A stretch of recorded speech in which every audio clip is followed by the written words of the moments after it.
I had the time of my life, and I never felt this way before.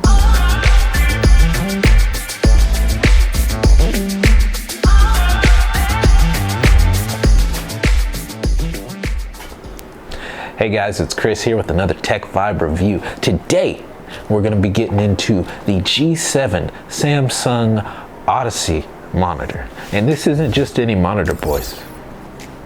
This is a 240 Hz refresh rate monitor, 1440p resolution, 1 millisecond response time. That's a...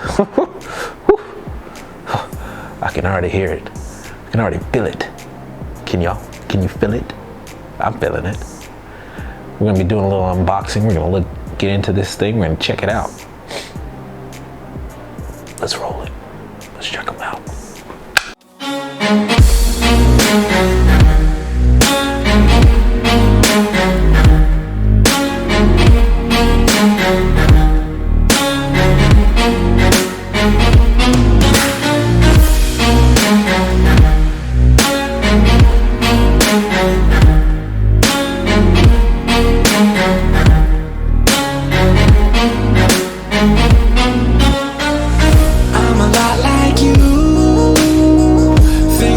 To do,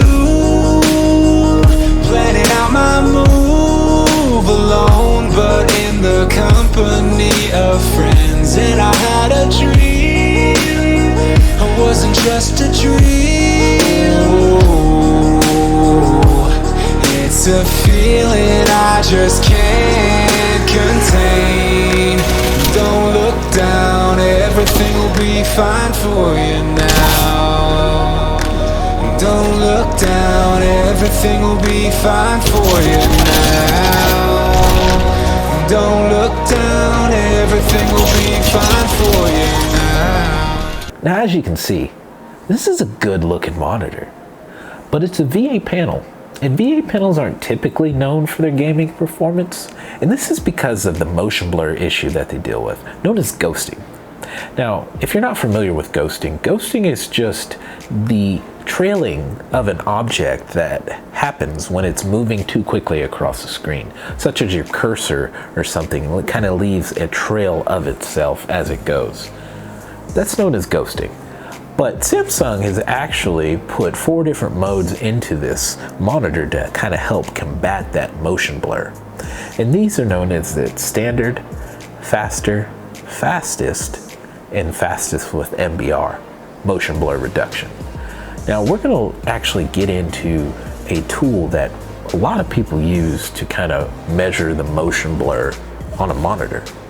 You may have heard of Alex Alien. Let's check it out. So as you can see, guys, here is Alex the Alien on the Blur Busters motion test. You can see these series of different frames going across the screen here. And this is just to help you get a good idea of what you can expect when you're on this monitor. So you can see here the different frames per second, depending on what you got activated, what you can expect to see as far as motion blur goes. Now, I'm going to throw a couple of still frames in here. And remember, I just have this on standard mode right now. And I want to give you an idea of what it looks like in a still frame on standard, as you can see here, and with MBR activated. But what does any of this mean?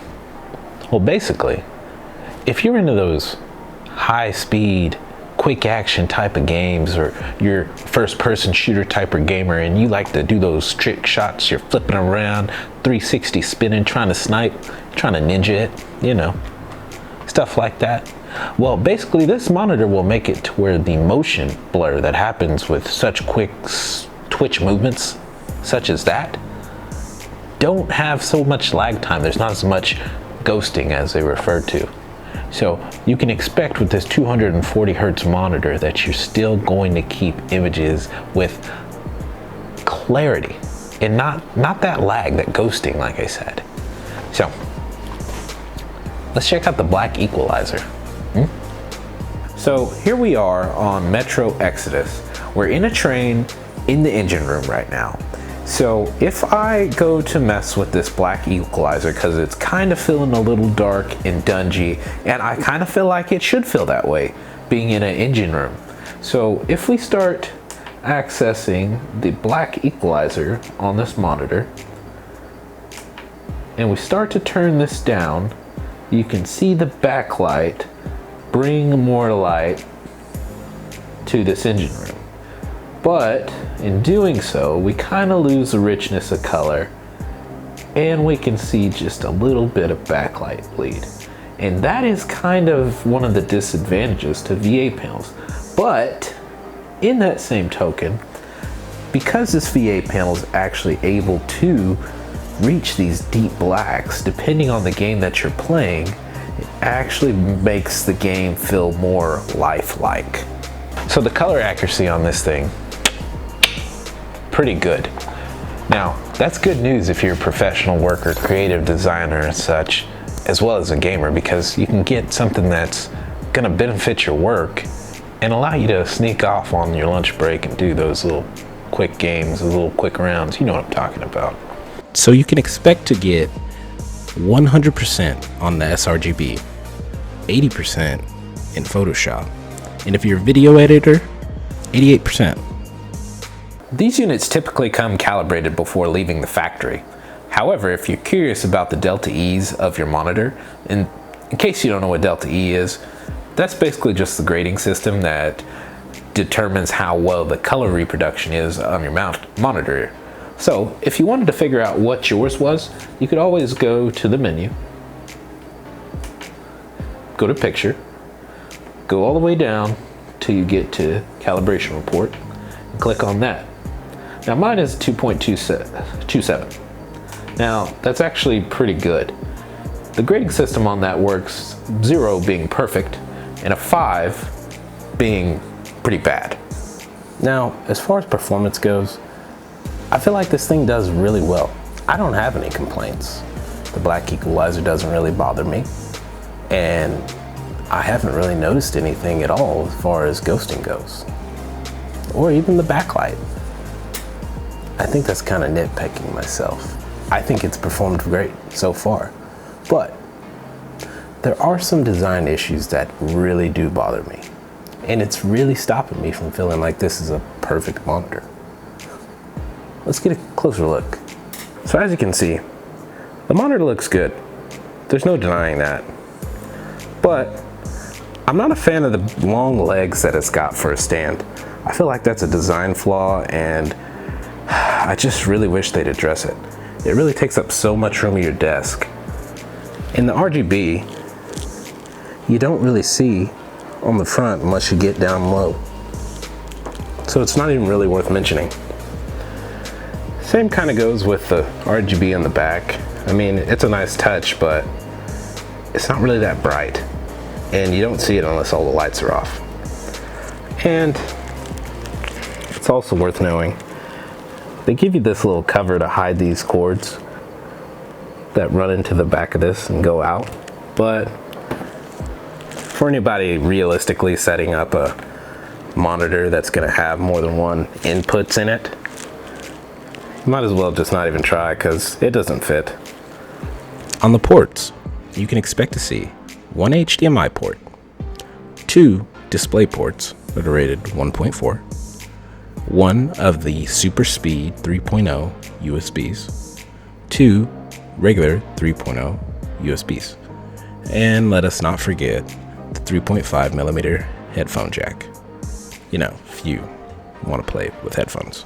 So, I gotta talk about the HDR on this thing real quick. Now this thing's rated HDR 600, and you may have a bad taste in your mouth from the HDR 400 rating on different other panels or TVs and whatnot, and I gotta say I was too. But on this thing, it actually performs and shows you what HDR should have been before. So I have to give them credit where it's due, but I would say I'd probably expect to see more of that HDR-ness in the cinematics, like movies and such. So I would probably reserve activating this mode for movies. That'd just be my opinion. All in all, I feel like this is probably a near perfect monitor. And I feel like what really only holds it back from attaining that perfectness is the stand. I really do not like that part of it. I really don't. And if they could somehow come up with a fix for that, I feel like they'd have a really, really huge contender here. 240 hertz, 1440p, 1 millisecond response time, pictures looking good, HDR 600. It's a good monitor. It really is. So, anyways, guys, I hope you enjoyed the video. I hope that if you had any reservations, hopefully I've eased them or answered any questions that you may have had about the monitor. And if you feel like there was something I could have done better, please guys, let me know in the comments. I'm trying to do better and better and make my videos as best as I can, so I don't mind the tips and tricks and constructive criticisms, guys. I'm trying to learn, and if you guys see something you think that I should improve on or want to see, feel free to let me know. Hope that you enjoyed. I hope you can like, I hope you can subscribe, and I hope to see you in the next one, guys. And remember, it's a vibe, a tech vibe, specifically.